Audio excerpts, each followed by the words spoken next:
राम राम दोस्तों। आत्मा जब शरीर छोड़ती है तो मनुष्य को पहले ही पता चल जाता है। ऐसे में वह स्वयं भी हथियार डाल देता है, अन्यथा उसने आत्मा को शरीर में बनाए रखने का बहुत प्रयत्न किया होता है और इस चक्कर में कष्ट झेला होता है। अब उसके सामने उसके सारे जीवन की यात्रा चलचित्र की तरह चल रही होती है। उधर आत्मा शरीर से निकलने की तैयारी कर रही होती है। इसलिए शरीर के 5 प्राण एक धनंजय प्राण को छोड़कर शरीर से बाहर निकलना आरंभ कर देते हैं। ये प्राण आत्मा से पहले बाहर निकलकर आत्मा के लिए सूक्ष्म शरीर का निर्माण करते हैं, जो कि शरीर छोड़ने के बाद आत्मा का वाहन होता है। धनंजय प्राण पर सवार होकर आत्मा शरीर से निकलकर इसी सूक्ष्म शरीर में प्रवेश कर जाती है। बहरहाल अभी आत्मा शरीर में ही होती है और दूसरे प्राण धीरे धीरे शरीर से बाहर निकल रहे होते हैं कि व्यक्ति को पता चल जाता है। उसे बेचैनी होने लगती है, घबराहट होने लगती है, सारा शरीर फटने लगता है, खून की गति धीमी होने लगती है, सांस उखड़ने लगती है, बाहर के द्वार बंद होने लगते हैं, अर्थात अब चेतना लुप्त होने लगती है और मूर्छा आने लगती है। चैतन्य ही आत्मा के होने का संकेत है और जब आत्मा ही शरीर छोड़ने को तैयार है तो चेतना को तो जाना ही है और वो मूर्छित होने लगता है। बुद्धि समाप्त हो जाती है और किसी अनजाने लोक में प्रवेश की अनुभूति होने लगती है। यह चौथा आयाम होता है। फिर मूर्छा आ जाती है और आत्मा एक झटके से किसी भी खुली हुई इंद्रिय से बाहर निकल जाती है। इसी समय चेहरा विकृत हो जाता है। यही आत्मा के शरीर छोड़ देने का मुख्य चिन्ह होता है। शरीर छोड़ने से पहले केवल कुछ पलों के लिए आत्मा अपनी शक्ति से शरीर को 100% सजीव करती है ताकि उसके निकलने का मार्ग अवरुद्ध न रहे और फिर उसी समय आत्मा निकल जाती है और शरीर खाली मकान की तरह निर्जीव रह जाता है। इससे पहले घर के आसपास कुत्ते बिल्ली के रोने की आवाज़ें आती हैं। इन पशुओं की आंखें अत्यधिक चमकीली होती हैं, जिससे ये रात के अंधेरे में तो क्या सूक्ष्म शरीरधारी आत्मा को भी देख लेते हैं।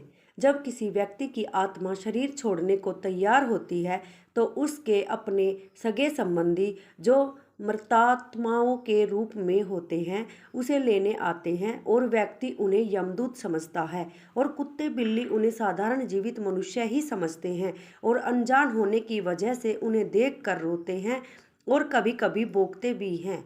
शरीर के 5 प्रकार के प्राण बाहर निकलकर उसी तरह सूक्ष्म शरीर का निर्माण करते हैं। जैसे गर्भ में स्थूल शरीर का निर्माण क्रम से होता है, सूक्ष्म शरीर का निर्माण होते ही आत्मा अपने मूल वाहक धनंजय प्राण के द्वारा बड़े वेग से निकलकर सूक्ष्म शरीर में प्रवेश कर जाती है।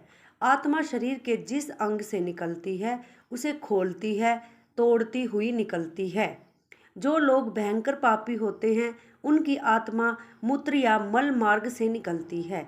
जो पापी भी है और पुण्य आत्मा भी है उनकी आत्मा मुख से निकलती है। जो पापी कम और पुण्यतमा अधिक है उनकी आत्मा नेत्रों से निकलती है और जो पूर्ण धर्मनिष्ठ हैं, पुण्य आत्मा और योगी पुरुष है, उनकी आत्मा ब्रह्मरंध्र से निकलती है।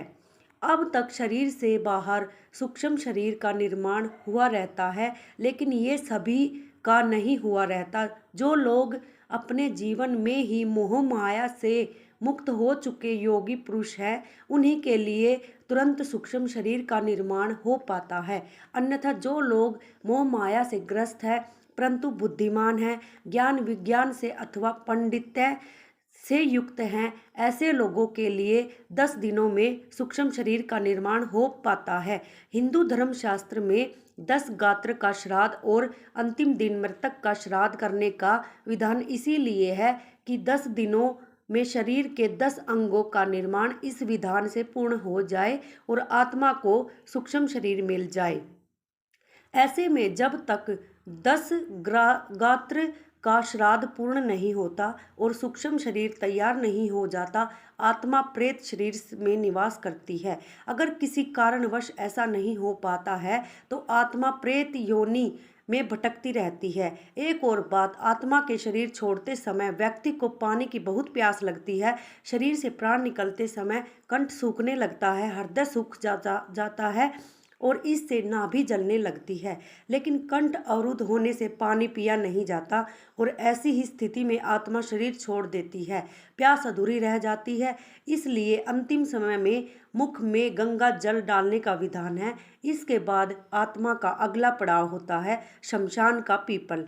यहाँ आत्मा के लिए यम घंट बंधा होता है जिसमें पानी होता है। यहाँ प्यासी आत्मा यम घंट से पानी पीती है जो उसके लिए अमृत तुल्य होता है।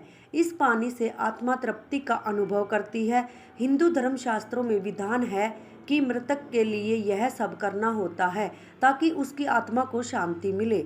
अगर किसी कारणवश मृतक का 10 गात्र का श्राद्ध न हो सके और उसके लिए पीपल पर यम घंट भी न बांधा जा सके तो उसकी आत्मा प्रेत योनि में चली जाएगी और फिर कब वहां से उसकी मुक्ति होगी कहना कठिन होगा। हाँ, कुछ उपाय अवश्य है। जो पहला तो यह कि किसी के देहावसान होने के समय से लेकर 13 दिन तक निरंतर भगवान के नामों का उच्च स्वर में जप अथवा कीर्तन किया जाए और जो संस्कार बताए गए हैं उनका पालन करने से मृतक भूत प्रेत की योनि नरक आदि में जाने से बच जाएगा। लेकिन यह करेगा कौन? यह संस्कारित परिजन, संतान, नातेदार ही कर सकते हैं। अन्यथा आजकल अनेक लोग केवल औपचारिकता निभाकर केवल दिखावा ही अधिक करते हैं। दूसरा उपाय कि मरने वाला व्यक्ति स्वयं भजनानंदी हो, भगवान का भक्त हो और अंतिम समय तक यथासंभव हरि स्मरण में रत रहा हो। तीसरा, भगवान के धामों में देह त्यागी हो अथवा दाह संस्कार काशी, वृंदावन या चारों धामों में से किसी में हुआ हो। स्वयं विचार करना चाहिए कि हम दूसरों के भरोसे रहे या अपना हित स्वयं साधे। जीवन बहुत अनमोल है, इसको व्यर्थ मत गवाए। एक एक पल को सार्थक करे। हरि नाम का नित्य आश्रय ले। मन के दायरे से बाहर निकलकर सचेत होकर जीवन को जिए, न कि मन के अधीन होकर। यह मानव शरीर बार बार नहीं मिलता।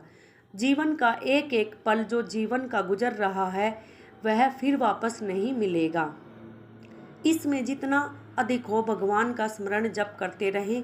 हर पल जो भी कर्म करो बहुत सोच कर करे, क्योंकि कर्म परछाई की तरह मनुष्य के साथ रहते हैं। इसलिए सदा शुभ कर्मों को शीतल छाया में रहे। वैसे भी कर्मों की ध्वनि शब्दों की ध्वनि से अधिक ऊंची होती है। अतः सदा कर्म सोच विचार कर करे। जिस प्रकार धनुष में से तीर छूट जाने के बाद वापस नहीं आता, इसी प्रकार जो कर्म आपसे हो गया वह उस पल का कर्म वापस नहीं होता, चाहे अच्छा हो या बुरा।